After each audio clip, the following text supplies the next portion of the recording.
There should be some sermon slides up there.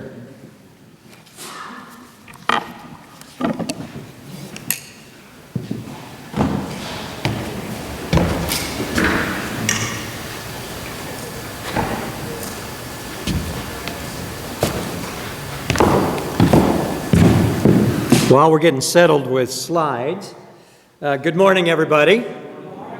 I know we have some visitors with us today. I'm going to give you a couple of disclaimers here. First of all, I am not the regular preacher, so do not hold it against the church this morning.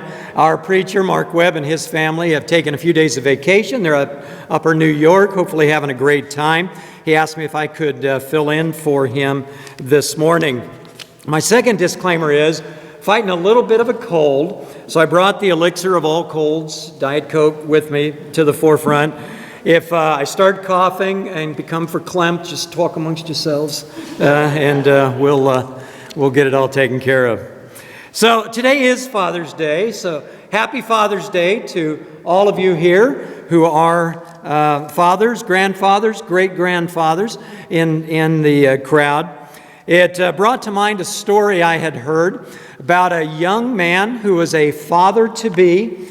He had come to that moment. He's in the waiting room, anxiously waiting for his wife to go through labor. It's an extended labor. He's pacing back and forth. He's wringing his hands. The sweat's pouring from his brow. Finally, at about 4 o'clock in the morning, the doctor finally comes out and says, "Congratulations, you have a little girl." And he says, "Thank heavens. Now I know she'll never have to go through what I had to go through tonight." Fathers tend to have a unique perspective in terms of what we go through, maybe versus what our wives or others go through. And maybe that's why it was somewhat delayed that there was a Father's Day recognition that was developed in the United States. It was actually in the early 20th century, 1908, as you can see from the slide there, that the first known Father's Day celebration occurred. And it was just a little one in Fairmont, West Virginia, but it was recorded.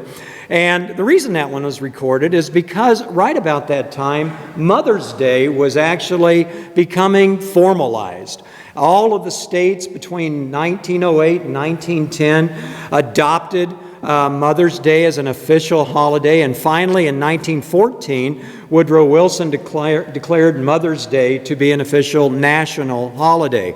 But in the midst of that, fathers really weren't being recognized across the country. So in 1910, a woman by the name of Sonora Smart Dodd decided she wanted to start something, and she wanted to honor her father. He had been a Civil War veteran. He had raised a family of 6 kids by himself. His wife had died following the birth of the 6th child, and she felt like something needed to be done. So at her church in Spokane, Washington, she got them to do a recognition, and she actually wanted to do it the first weekend of June 5th, because that was his birthday.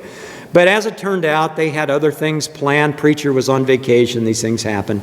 And so it was delayed until the 3rd week of June when they had a sermon recognizing her father. She decided she was going to really push that forward. So she started pushing forward in the city of Spokane. And by 1912, in that area up in Washington, they started to sort of grow with this idea of Father's Day. And you can see in Vancouver, Washington, they held a Father's Day celebration. But then it kind of died. And the reason it died was because people started saying, well, you're just trying to commercialize this. And they were seeing that Mother's Day had already become commercialized. The flower people were enjoying it. A variety of different merchandise things were coming up with Mother's Day. And so Congress, various state legislatures said, we're not going to have any part of Father's Day. We don't think it's the right thing to do. We think it should be commercialized. But interestingly enough, it was the retailers that picked it up. People that sold tobacco, pipes, those kind of things, started picking it up. it took almost 40 years. And in 1957, a congresswoman got up and said in front of Congress, "This is a travesty. We have been recognizing mothers since 1914 and have failed to recognize fathers. Something has to change." So Congress started ginning up some support. By 1966, Lyndon Johnson finally signed a presidential proclamation to honor fathers. And in 1972, Richard Nixon formally made it a national holiday. So are fathers important? Well, we certainly debated it for a number of years, but the answer would be absolutely. Because the fact is today there are about 20 million children in the U.S. that grow up in a home without a father. And there are now enough statistics to show that there are very detrimental impacts to those children growing up in those homes. You can see a variety of statistics up there. 4 times greater risk of poverty once they leave the home and in the home. 7 times more likely for girls to become pregnant as teens when there's not a father in the home. 2 times greater risk of infant mortality. Isn't that interesting? That it translates into infant mortality. 2 times more likely to suffer obesity. 2 times more likely to drop out of high school. The fact is, when there is not a father in the home, there are tremendous documented consequences to the children. But it's not just a father being in the home.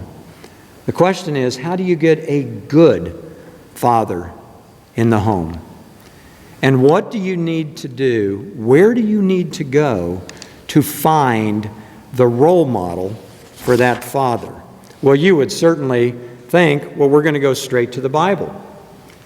But it's interesting how many poor father role models there are in the Bible.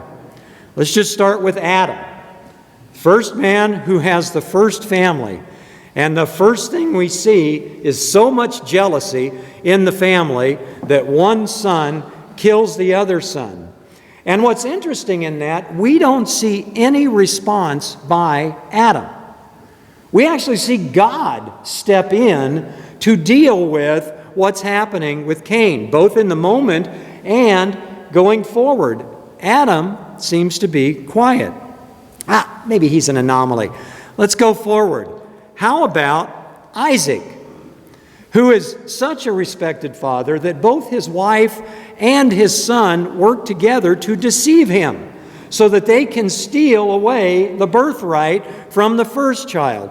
And that goes so well that there's tremendous enmity between Jacob and Esau, and there's hatred that one can argue continues all the way to today in world geopolitics.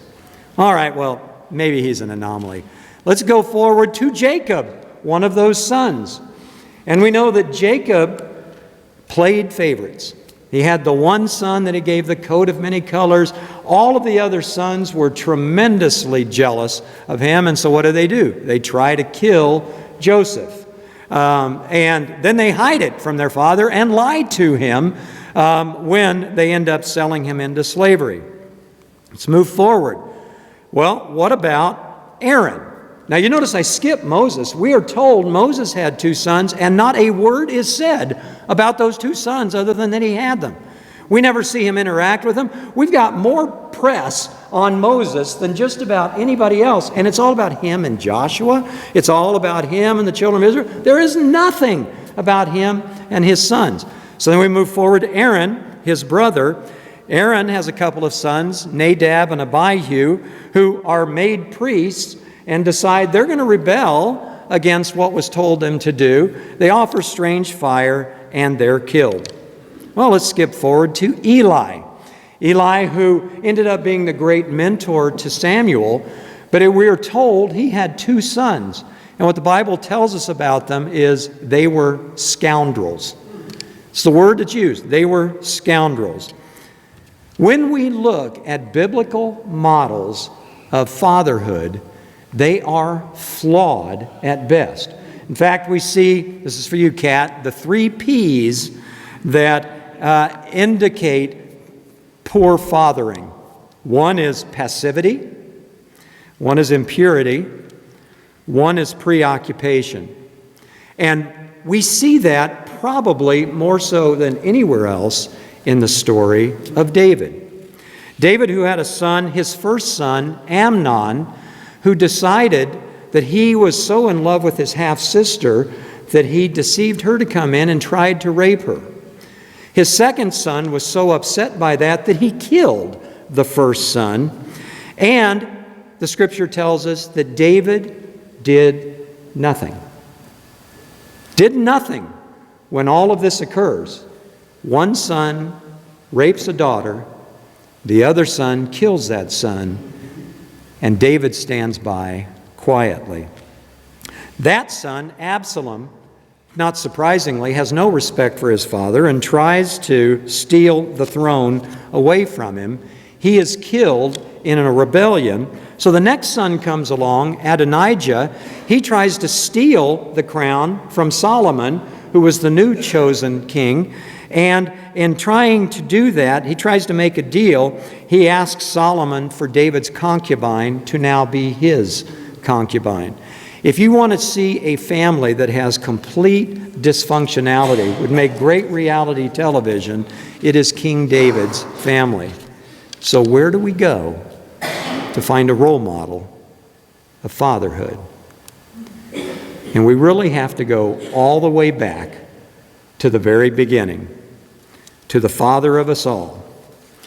I often tell David that I believe everything you need to know you find in the book of Genesis. And I find that to be particularly true when you are looking at what is the good role model for being a father. So we're going to go all the way back to Genesis chapter 1.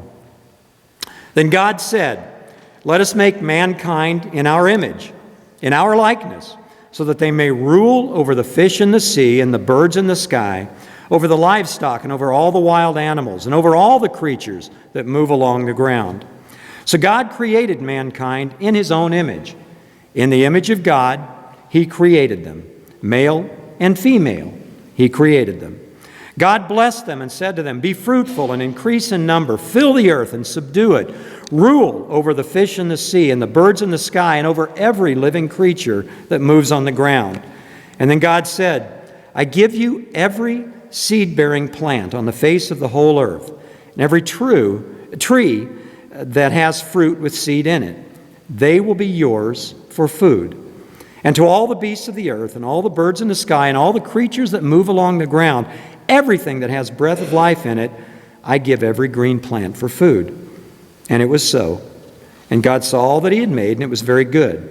And there was evening, and there was morning, the 6th day. We have the story of creation, and I believe in the story of creation, we have the principles that define what fatherhood should look like. So what do we see in a father from this? The first thing we see is that a father should be a creator. Now, you say, wait a minute. God created the world, did these supernatural things. What do you mean a father should be a creator? A father creates the conditions, the culture that a family is going to exist in exactly the same way that God created the conditions and the culture that he wanted mankind to exist in. I do a lot of work at my work in defining and trying to build culture. And we talk about 3 elements that are necessary to build a healthy culture. One of those is leadership. It has to start from the top. And God's expectation is that it starts from the top with fathers in the same way it started with him. The second factor is infrastructure. You have to build the structure, both in people, both in cadence and systems and tools that are going to help foster a culture. We'll talk more about that in family in just a second. And then third is environment. creating the workplace environment that's going to foster the kind of culture that you want. So how does that translate to family? As a father, our job is to create environment. When we first get married, we have a blank sheet of paper about what our family's going to look like. Where's it going to live? What neighborhood are we going to choose? What kind of schools, when we have kids, are we going to put them in? What's the cadence of our family going to be? When are we going to get up for breakfast? What's lunchtime going to look like? What are the expectations in the evening? What kind of TV are we going to watch? What's going to be the entertainment? The environment that influences and affects a family is to be created by the Father. How is time going to be measured? Isn't it interesting that the very first thing that God did was create time? It's going to be day, it's going to be night. There's going to be light, there's going to be darkness. The job of a father is to determine how is time going to be measured in this house. When are we going to work? When are we going to play? When are we going to learn about God? Time has to be defined by fatherhood. Our job is to be creators. We create the routine. We create order. We create the things that cause children to have an expectation of what family is going to be. So, the job of a father, first and foremost, before anything else, is creator. Because that creation, that world that they live in, is going to define the choices, the priorities that they make going forward in life. The second job is provider. We see that God says, I'm giving you these trees, I'm giving you these plants to have for food. You can use these things in this way. And so we see this idea that our job as a father is to be provider. And oftentimes, and rightfully so, we think of being a provider in terms of providing the necessities of life. Our job is to ensure they have food, that they have a roof over their head. Now, in many fathers' lives in the world that we live in today, there are times when you can't find a job. But even in those times when you can't find a job, your job is to try to find a job, to ensure that you can become the provider, to ensure that you show your children what it means to lead a family and what those responsibilities are going to be. But it's not just about sustenance. Being a provider as a father is also about providing security. It's about providing a place that is safe for children to grow up in, where they can feel that they don't have to worry about their existence and about their safety.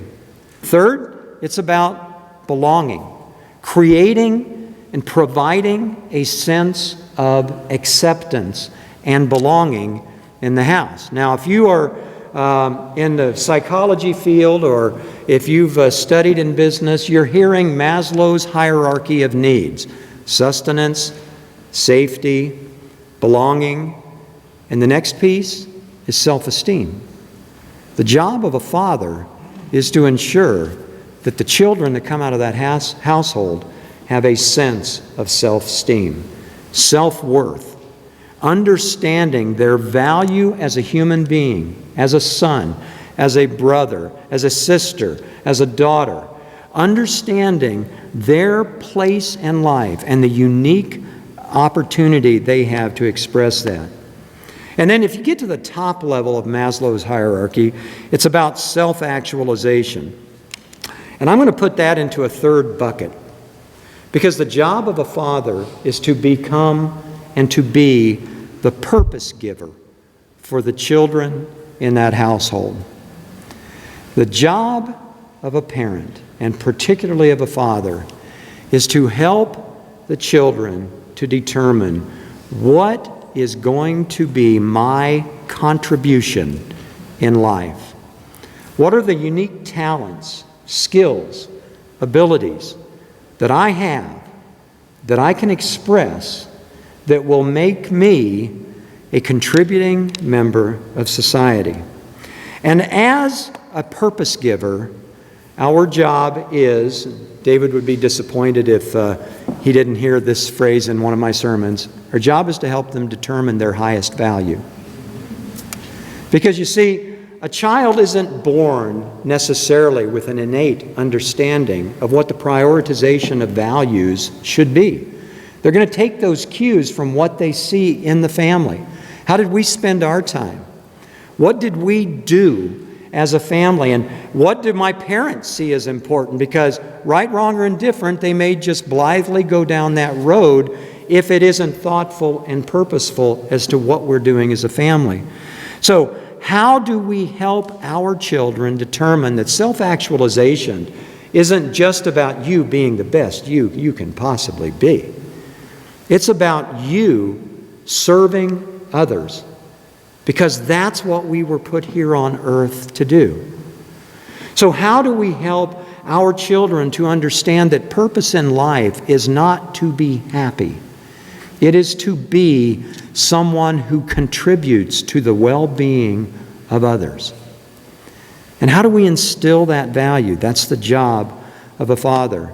But to do it within the context of the giftedness of that particular child. And that's where it gets tough, right? Because I wanted my boys to like the things I liked, and to do the things I did, and to be good at the things I was good at. But you know what? That wasn't always true. Most of the time they were better at the things I was at, which really kind of irritated.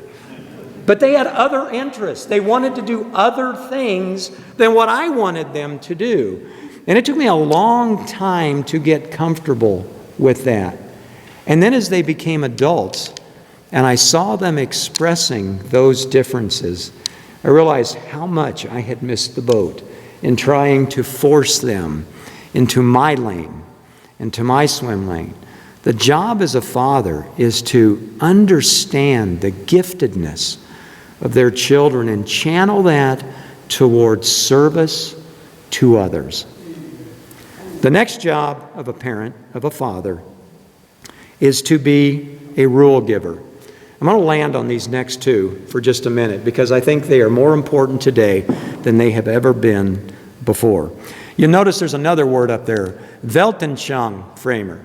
Now, some of you who have studied German or have studied some business know that Weltanschauung is a long word for worldview. But it's a little bigger than worldview, because the Weltanschauung is really helping someone understand their code of morality. How the spiritual world and the physical world intersect with each other. And the job of a father is to do that in the context of giving rules. What was the first thing that God did after He created that world of the Garden of Eden? There's two trees. They're in the middle. You can eat from that one. You can't eat from that one. If you eat from that one, bad things are going to happen. There were immediately rules that were established. And if you've been reading through your Bible as part of the yearly Bible reading, you're probably about halfway through at this point, and you are in the middle of all kinds of rules being given. The whole Old Testament is about God giving rules. Now, we like to say, well, you know, that was the Old Testament. But the God of the Old Testament is the God of the New Testament. And so we see Him say to Joshua, "Be strong and courageous, be careful to obey all the law my servant Moses gave you. Don't turn from it to the right or to the left, so that you'll be successful wherever you go. Keep this book of law always on your lips. Meditate on it day and night, so that you may be careful to do what is written in it. Then you'll be prosperous and successful." Deuteronomy, as Moses is at his last moment, he says, "The Lord your God commands you this day to follow these decrees and laws. Carefully observe them with all your heart, with all your soul. You've declared this day that the Lord is your God, and that you'll walk in obedience to Him. that you will keep his decrees, commands, and laws, that you will listen to him. And so the Lord has declared this day that you're his people, his treasured possession, as he promised, and you're to keep all of his commands. You see, God establishes rules to get boundaries, to set boundaries. Those boundaries are for two purposes. One, to keep us from doing things that are going to be dangerous, harmful for us. But secondly, to help us understand there is such a thing as authority in the world, and it starts with God. And the job of a father is to establish the understanding that there is authority in the world, that obedience is demanded. First obedience is to God, and that is expressed through obedience to the Father in the family. And as we learn to do that as children in a family, we translate that into lives of obedience, of understanding the importance of authority, of yielding to it, and becoming productive members of society. God established authority in Genesis chapter 1, and it was not an accident. And it is the job of fathers to establish authority inside the home. Everything you do is not okay. Your choice, because it makes you feel good, is not okay. There are consequences to bad behavior, and the understanding of that begins with establishing rules and authority. But that takes us to the next one, which is your job as a father is not just to set the rules, it is to be the disciplinarian, the enforcer of consequences. When God said, there's two trees, you eat of that one, you're good. You eat of that one, bad things are going to happen. They ate of that one. He didn't say, it's okay, I'll give you a mulligan on this one. He said, I told you what was going to happen, and now it's going to happen. And so death enters the scene, working, tilling the ground, pain and childbirth. These things enter the scene because God had said, if you do what I told you not to do, there are going to be consequences. And when we as parents say, that's okay, I know it's a learning moment, don't worry about it, next time you'll be better, we are doing our children no favors because there are consequences for bad behavior. And if they are not enforced in the home, they will ultimately be enforced by society. And our children will find out the very hard way that there is such a thing as authority, there is such a thing as rules, and there will be penalties to pay. And sometimes when they find it at that level, it's irreversible. Our job is to ensure that we are disciplinarians. Proverbs 3 says, "For the Lord corrects those he loves, just as a father corrects a child in whom he delights." You see, our job is to enforce consequences without the fear that we're going to hurt somebody's feelings. We don't define relationship through authority. We define relationship through authority, not yield authority to protect relationship. Oh, I want my children to love me, so, I don't want to be tough on them. Well, that might work today, but in 20 years they'll resent you for it because you didn't teach them the important things of life. You didn't show them the way. And then they found out through very difficult consequences that the way they chose had very bad consequences. Hebrews 12 says, "It is for discipline that you endure. God deals with you as with sons. For what son is there whom his father does not discipline? But if you are without discipline, of which all have become partakers, then you're illegitimate children and not sons. Furthermore, we had earthly fathers to discipline us, and we respected them. Shall we not much rather be subject to the Father of spirits and live? For they disciplined us for a short time as seemed best to them, but he disciplines us for our good, so that we may share his holiness." I like how Josh McDowell said it. Rules without relationship lead to rebellion. The relationship holding together a family is key. If your son or daughter knows that loving correction is going to occur, and that you are working to modify behavior because you love them and care for what you'll do, for what they do, you'll get through it together. There are difficult moments in disciplining children, and they are worth every second of the pain that you go through in that moment to avoid much more difficult consequences down the road. We live in a society that no longer believes that, and we cannot be people who give in to those wrong expectations. The next to last part of being a father is once you have been the rule giver, and once you have been the disciplinarian, and you have enforced consequences, you need to be the rescuer and the grace giver.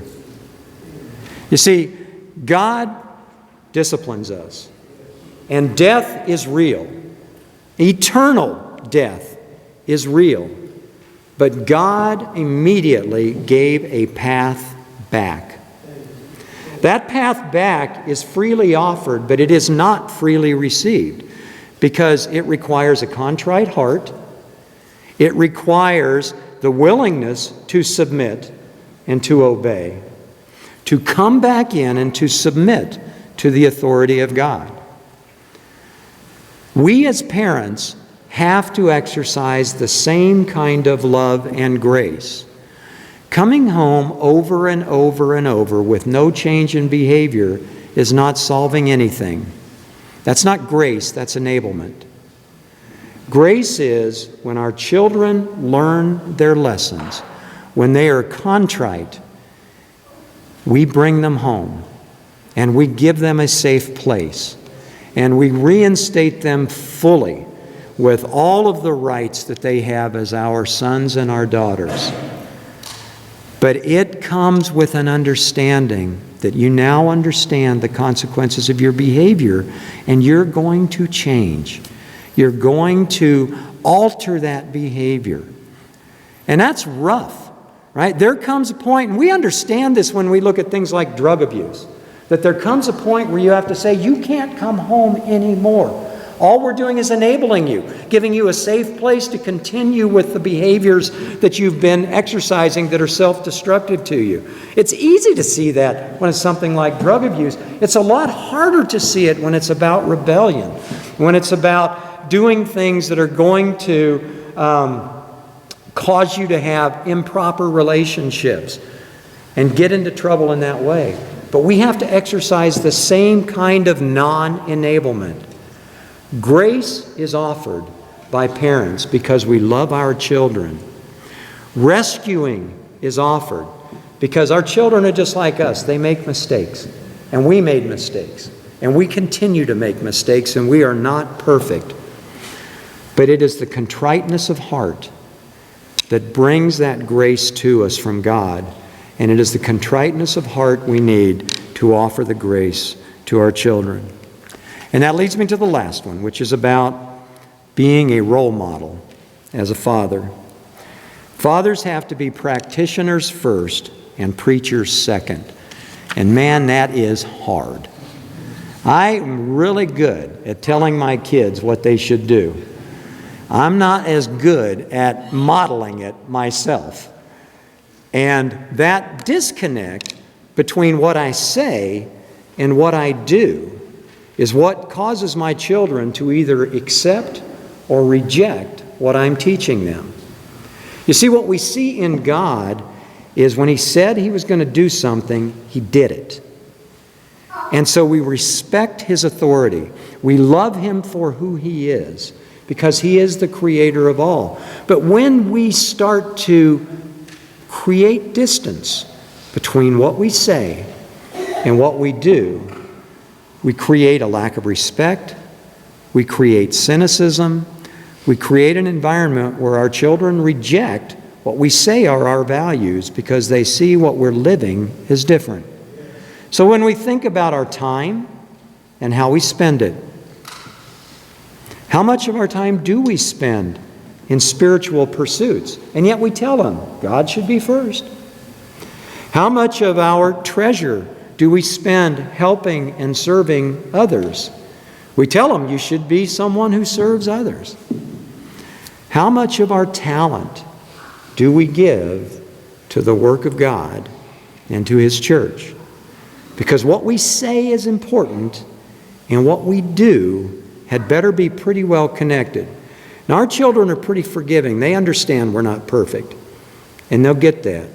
But if there is constant disconnect, they'll walk away, and they'll never come back. And as fathers, that's on us.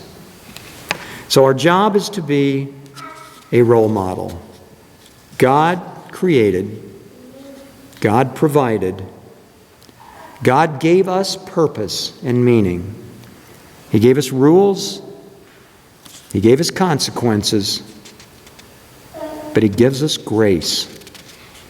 And He shows the love of a father through every one of those pieces. A father should remember that one day his children will follow his example instead of his advice. And so every day we wake up thinking, does my example reflect what my words are saying?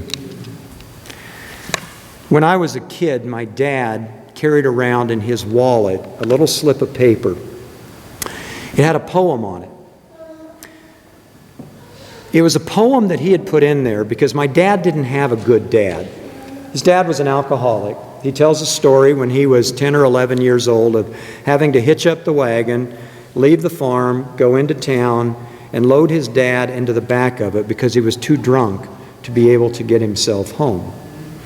So I'm sure that's one of the reasons that my dad decided he was going to be different as a dad. And the poem that he had in his wallet said this: "A careful man I want to be. A little fellow follows me. I do not dare to go astray, for fear he'll go the self-same way. I cannot once escape his eyes. Whatever he sees me do, he tries. Like me, he says he's going to be, the little chap who follows me. He thinks that I'm so very fine. He believes every word of mine. The bass in me he must not see, the little chap who follows me. And I must remember as I go, through summer sun and winter snow, I'm building for the years to be the little chap who follows me." When we became pregnant with Doug, my dad gave me a copy of that poem, and I carried it around in my wallet for a number of years. When Doug was about 7 or 8 years old, we were living in Georgetown, Texas, and I was asked to be a chaperone at a youth event. And I'll never forget that youth event for 2 reasons. It was December 19th. We were at a Christian camp, and there were no windows on the windows, and the temperature was 19 degrees. The wind was blowing in. I have never been colder in my life than sleeping there that weekend. I had my boots on, my coat on, my gloves on, my hat on, like this, and it was freezing. But the other reason I won't forget that event was that one of the activities they asked everyone to do that was there was to pick the most important thing, the most valuable thing that they had with them, and to go and to give it to someone else. There was a woman who was there chaperoning for a different church. We had never met before. We got to talking at lunches and things. She was about 8 months pregnant, and she was getting ready to have their first child. And I figured, well, I can't sit here and let the youth do this and not do it myself. So I took that little slip of paper out of my wallet, and I went over and I gave it to her. And I told her where it come from and what it meant to my dad, and I gave her that. And I got to tell you, for years afterwards, like, man, I can't believe I did that. I love that piece of paper and what it meant. When we moved back to Texas in 2006, we attended Conroe Church of Christ. And the first Christmas we were there, they had a Christmas brunch, and this family comes in and sits down across the table from us. They introduce themselves, and she says, "You don't remember me, do you?" I said, "No." She says, 21 years ago we met. I was about 8 months pregnant, and you gave me a slip of paper. That young man over there, who's now 20 years old, is the boy who was born. And I have kept that slip of paper with me every single day. Just so happened that that particular Sunday, our son, our middle son, the one who's not here today, Ryan, who lives in Texas, he and his family, his wife, at the time they didn't have any kids yet, came to Conroe and were with us. Unbeknownst to me, he witnessed that whole conversation. After it was over, he went up to her and he said, "Could I get a copy of that piece of paper? I know how much it meant to my dad. And I'd like to make a plaque." And she said, "I can do you one better. My husband makes plaques like that." That plaque right there is the plaque that Ryan had made for me. And he made one for himself that hangs on the wall of his house as he's fathering his children. I was blessed to have a father who was a tremendous role model. I'm trying to be that for my kids. And I'm trying to be a grandfather. You know, I've found that it's just as important to show grandkids how to be an old man as it is how to show kids how to just be a man. So yesterday we went to Hershey Park and I rode 3 roller coasters. Let me tell you, that is love. Right? There is no greater gift. There is no more daunting responsibility than being a father. We are blessed, those of us who are fathers, to have that responsibility. Never forget that the number one responsibility of a father is to bring our children to God, the ultimate Father of us all. Andrew, let's sing.